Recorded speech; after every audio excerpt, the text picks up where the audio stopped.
नमस्कार, जय श्री कृष्ण। मां आहियां करिश्मा पेसवाणी ऐं मुंहिंजे चैनल कृष्ण कृपा केवलम में तव्हां सभिनीनि जो स्वागत आहे। अॼु मां तव्हांखे वॾी ग्यारस जी कथा ऐं पूजा ॿुधाईंदसि। ॾियारीअ खां 11 ॾींहंनि खां पोइ पवण वारी ग्यारस खे पाण सिंधी वॾी ग्यारस चवंदा आहियूं। ऐं भले ई पाण सॼे साल जी ग्यारस जो विर्तु न रखूं, पर कती जी 2 ग्यारसूं नंढा वॾा सभई ज़रूरु रखंदा आहियूं। ऐं हिन ई ग्यारस खे हिंदीअ में देव उठनी एकादशी या प्रबोधनी एकादशी भी चवंदा आहिनि। देव उठनी छो चइबो आहे? छाकाणि त हिन ॾींहुं भॻवानु 4 महीने जी योग निद्रा मां उथिया हुआ। हिन करे चौमासे में को बि शुभ कमु न कबो आहे ऐं 4 महीननि खां पोइ हिन वॾी ग्यारस खां वापसि शुभ कमु करणु शुरू कबा आहिनि। ऐं हिन ग्यारस ते ई तुलसी विवाह जो बि आयोजन थींदो आहे। भॻवानु विष्णु जे शालीग्राम रूप खे देवी तुलसी सां विवाह करायो वेंदो आहे ऐं पाण सिंधी हिन ॾींहुं ई तुलसी जे अॻियां 365 वटुनि जो हिकु ॾीओ ॿारींदा आहियूं। ॾिसो, ही 365 वटू आहिनि।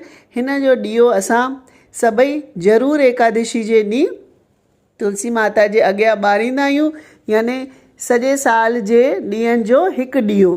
ऐं हिन ॾींहुं ॿिया बि घर में ॾीया ॿारे रोशनी कबी आहे। तुलसी जी कथा मां पहिरों ई विझी चुकी आहियां, लिंक हेठि डिस्क्रिप्शन में आहे। अगरि तव्हांखे ॿुधणी हुजे तुलसी ऐं शालीग्राम जी कथा त तव्हां ॿुधी सघो था।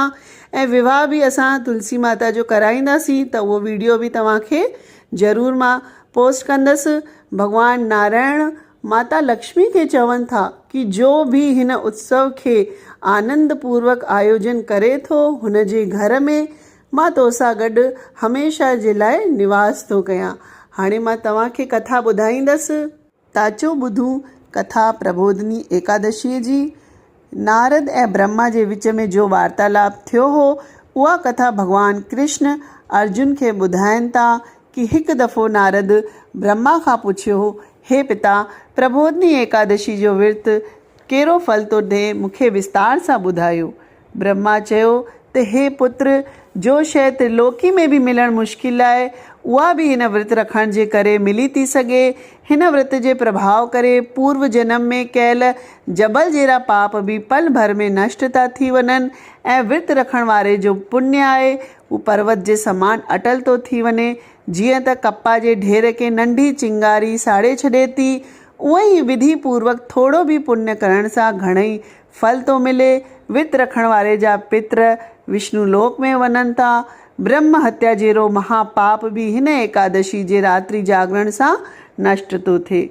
हे नारद, मनुष्यनि खे भॻवानु नारायण जी प्रसन्नता लाइ कती महीने जी हिन वॾी ग्यारस जो विर्तु ज़रूरु रखणु खपे। जो मनुष्य हिन विर्त खे रखे थो, उहो धनवान, योगी, तपस्वी ऐं इंद्रनि खे जीतण वारो थिए थो, छाकाणि त इहो विर्तु भॻवान खे अत्यंत प्रिय आहे। हिन एकादशी जे ॾींहुं जो मनुष्य परमात्मा खे प्राप्त करण निमित्त दान, धर्म, जप, तप, होम करे थो, हुनखे अक्षय पुण्य मिले थो। ग्यारस जे विर्तु रखण वारो सुबुह जो ब्रह्म मुहूर्त में उथी करे पूजा जो संकल्प करे ऐं थी सघे त नदी या तालाब में सनानु करे सॼो ॾींहुं निराहार रहे ऐं ॿिए ॾींहुं ॿारस ते विर्तु छोड़े। हुन ॾींहुं सुबुह जो विष्णु सहस्रनाम जो पाठ करे, राति जो भॻवान जे अॻियां नृत्य, गीत, कथा, संकीर्तन करण सां भॻवानु विष्णु प्रसन्न था थियनि। हिन ग्यारस जे ॾींहुं भॻवान जे गुलनि सां, अगरबत्तीअ सां, धूप सां भॻवान जी पूजा करणु घुरिजे, भॻवान खे अर्घु ॾियणु घुरिजे। हिन जो फल तीर्थ दाननि सां बि करोड़ गुना वधीक आहे।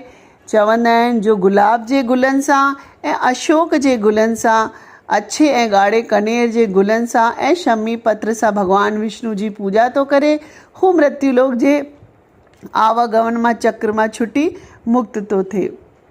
अहिड़ी तरह राति जो भॻवान जी पूजा करे प्रभात वेले सनान खां पोइ भॻवान जी प्रार्थना कंदे गुरुअ जी बि पूजा करणु घुरिजे ऐं सदाचारी ऐं पवित्र ब्राह्मणनि खे दक्षिणा ॾेई विर्तु खोलिजे।